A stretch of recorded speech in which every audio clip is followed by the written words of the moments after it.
monsieur Faure Gnassingbé, peuple togolais, ce monsieur Faure Gnassingbé pense que il peut toujours gouverner le Togo ad vitam aeternam. Il pense que la population togolaise est idiote au point de croire à toutes ces manipulations. Ça fait 20 ans que ce monsieur est incapable de donner à la population les besoins primaires, incapable de fournir de l'eau potable, de l'électricité, incapable de construire des écoles, incapable de mettre en place un système social. Et ce monsieur vient encore de faire un beau discours pour endormir encore le peuple togolais. Fort, son règne est écoulé à la tête du Togo. C'est son dernier discours qu'il a fait tout dernièrement. Maintenant que nous sommes dans la nouvelle année, en tant qu'autorité spirituelle et autorité politique, je mets fin à son règne. Je mets fin à son influence sur toute la population. Je mets fin à toutes ces alliances spirituelles et physiques. Et que, à partir de maintenant, où que se trouve sa photo, son influence est terminée. Je mets feu à sa photo et que son règne s'envole en flammes. C'est fini pour ce monsieur. Il ne gouvernera plus le Togo. Son règne est fini. Son règne est terminé. Son trône vient de brûler. C'est fini pour lui. Et puis à toi du vol. Et puis à toi du vol. Heureuse année 2026 Nami Akpata. Et puis à toi du vol. Non fond. Aborda pas. Vanité des vanités. Tout est vanité. Avec bon les Bible mais ane mi nglobe ama tué nami. Roi Salomon yi. Obe gake nou esia Bible abe gake nou esia me dik ma ba poela ni gbanji.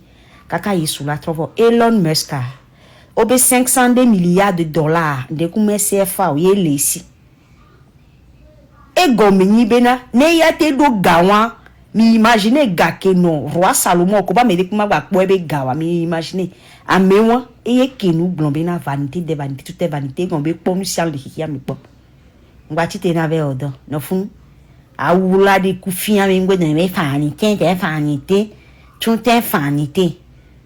On va se dire que pas mon mana et 2000 d'an et puis amutamment en couyo ne mingbedo esprit de richesse au poids mi a pas encore esprit de pauvreté à nouer vanité tout est vanité no bedo esprit ou un coup de phrase ou les nous me poigna bena adonwame de adonwame tout est adonwame de la République.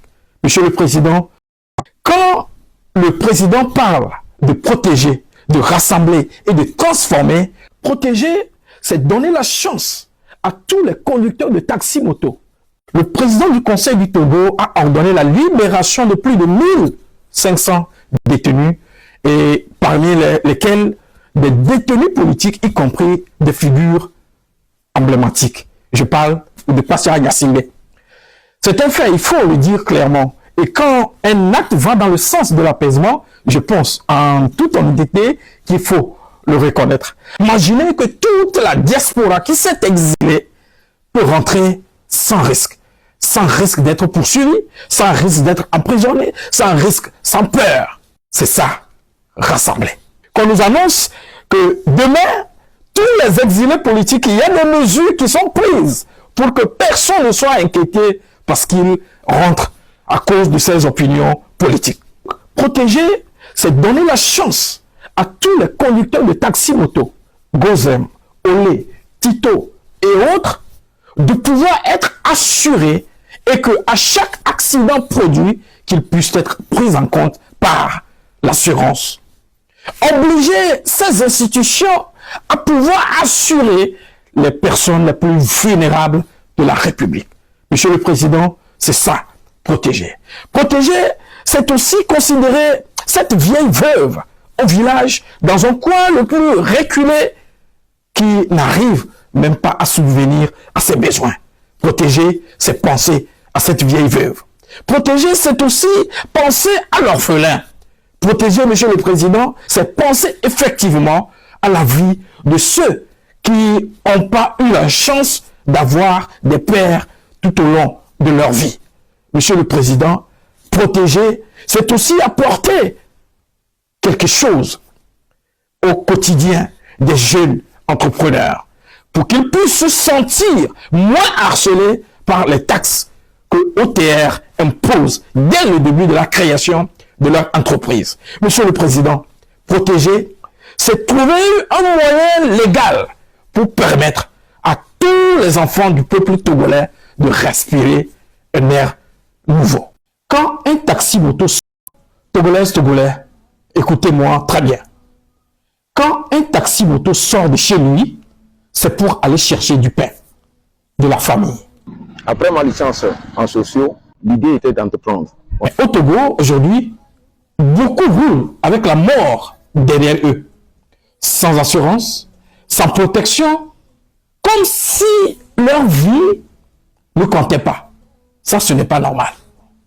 J'ai reçu vos messages en inbox et dans les commentaires. J'ai entendu vos témoignages, des accidents, des blessés et parfois même des morts. Et après, plus rien. La famille se débrouille. Le conducteur, lui, disparaît du système. Le silence. Alors j'ai parlé, j'ai interpellé publiquement et maintenant, je veux que le peuple sache une chose importante. Le combat est monté d'un cran désormais. Après les interpellations publiques, j'ai officiellement écrit à Olé un mail clair, direct, sans insulte, sans bruit. Une seule question a été posée à Olé Togo. Les taxis-motos sont-ils assurés? Oui ou non? Et si oui, comment? Sinon, pourquoi? Parce qu'on ne peut pas organiser un travail où il y a des milliers de jeunes qui travaillent et fermer les yeux lorsqu'ils font un accident. On ne peut pas parler de progrès pendant que ceux qui font tourner la ville risquent leur vie chaque jour et surtout sans protection. Notre constitution parle de la dignité humaine. La dignité, ce n'est pas seulement des mots. La dignité, c'est protéger celui qui travaille. La dignité, c'est empêcher qu'une veuve ou des orphelins soient abandonnés après un accident. Je tiens à être très clair.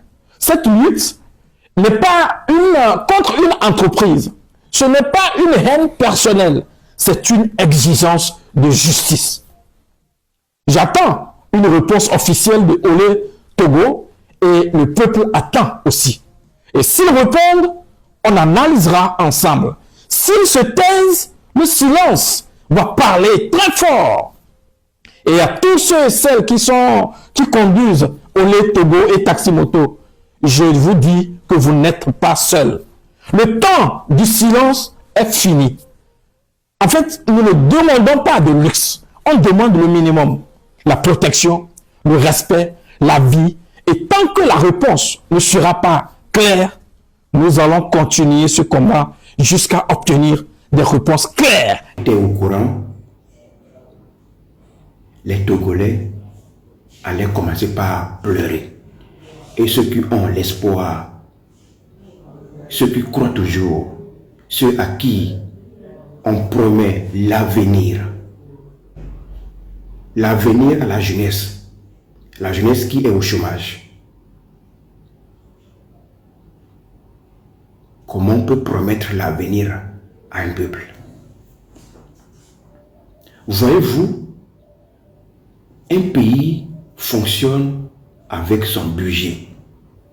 Quand vous maîtrisez le budget du Togo, vous saurez les mots de ce pays.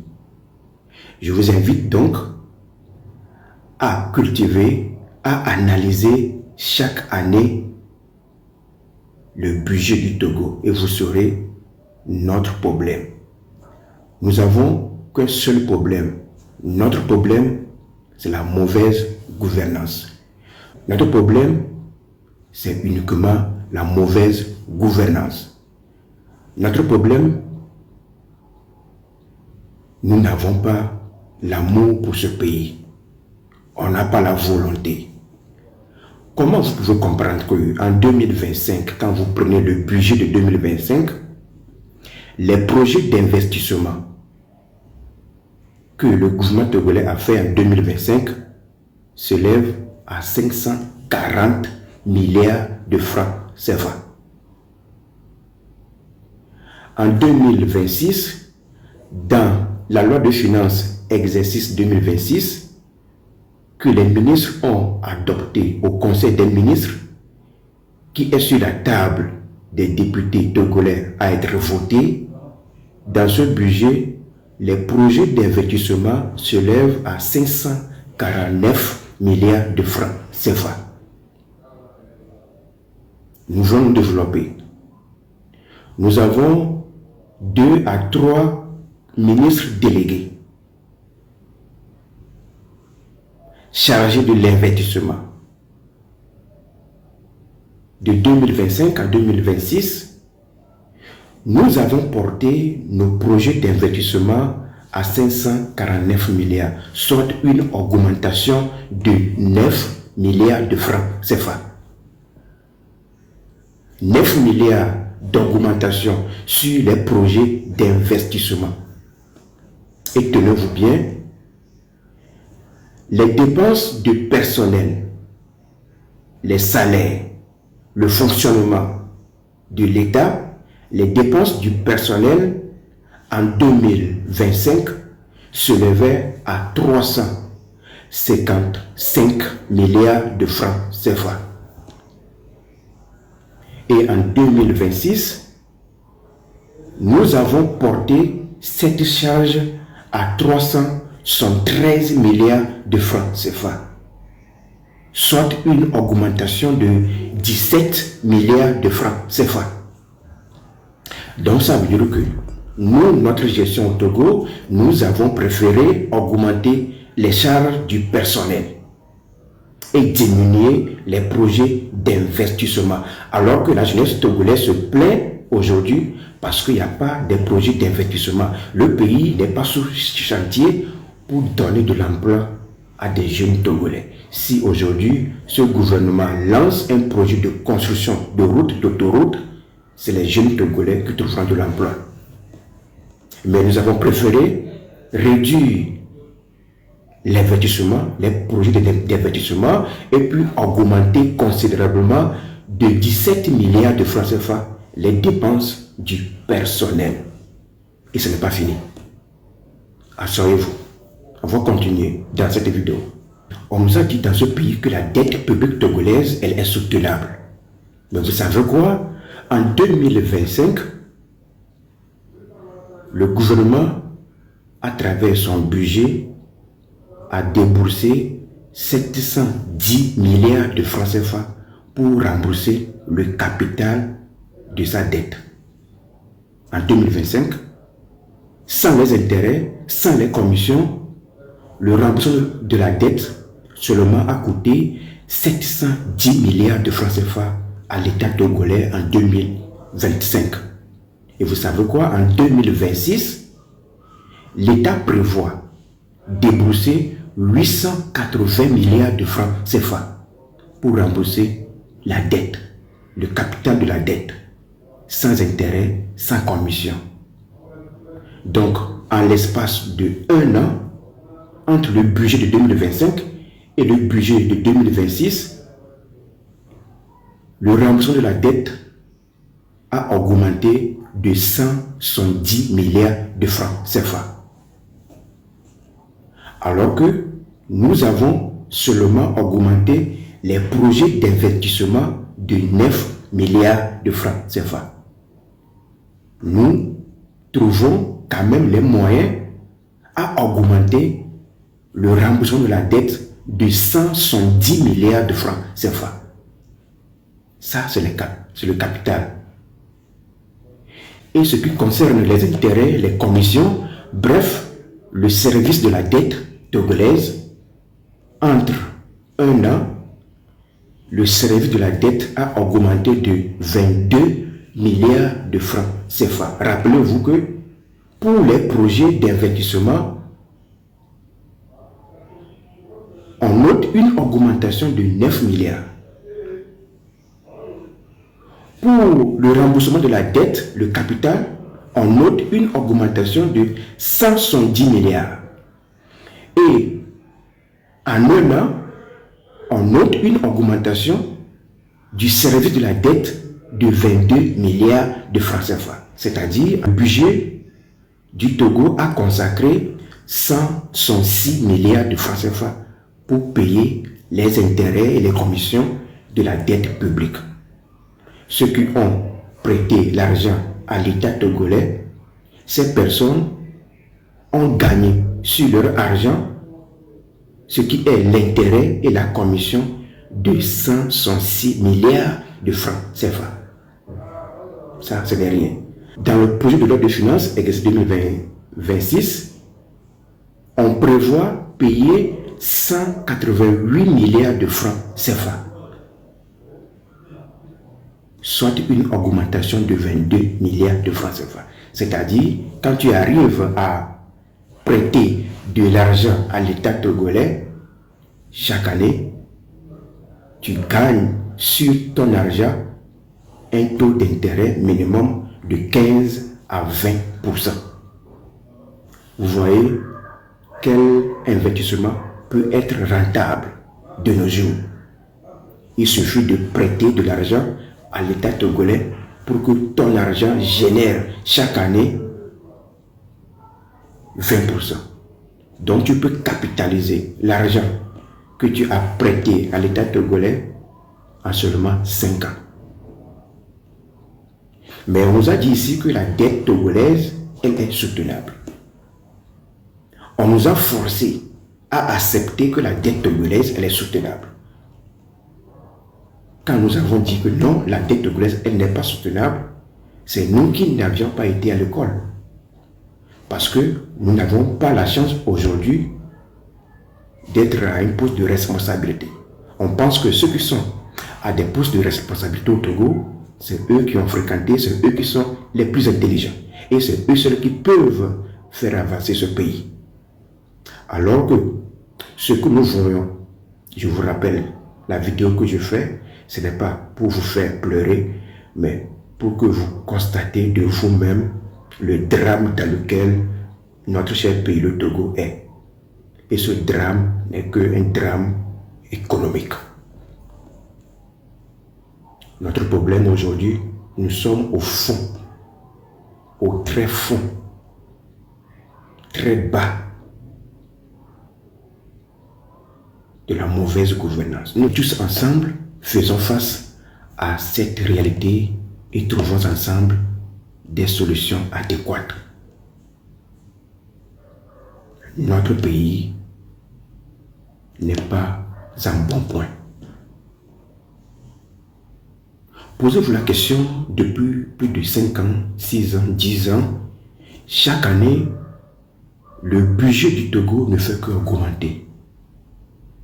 Mais quand le budget du Togo augmente, on ne constate pas l'effet de cette augmentation parce que on augmente le budget, l'augmentation est absorbée par d'autres choses qui n'impactent pas le quotidien du peuple togolais. Vous avez appris cette année que le budget de 2026 a connu une hausse de 14%, qu'il fallait même acclamer, sans vous dire que cette augmentation va profiter plus à ceux qui ont prêté de l'argent à ce peuple togolais. C'est ça. Comment on peut prévoir rembourser plus de 1000 milliards de francs CFA de dettes en 2026 dans le budget? Au même moment, on prévoit contracter de nouvelles dettes à plus de 1000 milliards. On rembourse 1000 milliards, on contracte encore 1000 milliards et on nous dit que la dette togolaise, elle est soutenable. Je vous salue, bonne et heureuse année dans vos positions, en tout respect, considération. Vous venez de faire un geste que je dirais, vous-même vous avez compris après tout.